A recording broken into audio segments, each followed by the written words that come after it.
we would like to share another successful case of our firm with you. A removal order was issued to our client due to the lies of his previous intermediary and the former attorney's ineffectiveness. Our team submitted a motion to reopen for the client, and the immigration court reopened the client's case. The client came to the United States with a student visa but never reported to the school. Instead, he applied for asylum through the help of an intermediary. The client was referred to immigration court after the denial of his asylum application by USCIS. The intermediary hired by the client found him multiple lawyers, and the lawyer who accompanied the client to court was arranged randomly by the intermediary.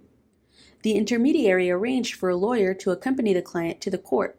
On the same day, the client dressed up and arrived to the courthouse. The judge failed to attend the hearing due to illness. The judge's assistant told the client he could go home and to wait for the new hearing notice to be mailed. After that, the lawyer and the agency told the client that the judge was known to be a killer whose denial rate was over 90% and suggested that the client consider administrative closure.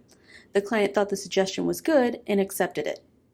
A year later, in 2019, when the client tried to renew his work permit, he was shocked to find out that he had received a removal order for not appearing in court in 2017. The court notice was mailed to the lawyer at the time, but the client had no knowledge. The client was worried that the removal order could not be opened and he would be arrested by ICE, so the client immediately contacted the law offices of Sabrina Lee. After analyzing the client's situation, we believe that the client's failure to appear before the court was through no fault of his own, and the reason for reopening the removal order complied with the law, so we immediately submitted a motion to reopen for the client. The case was opened soon and returned to the immigration court, and the client received a new hearing date. In our motion, our office showed that the client's prior assistance had been ineffective.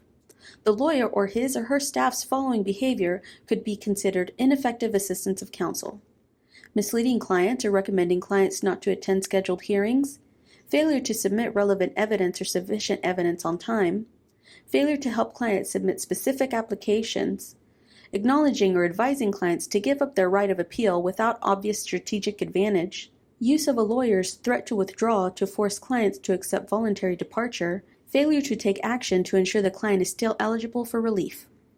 Assuming the ineffectiveness is established, the individual also usually must show that he or she was prejudiced by the counsel's performance.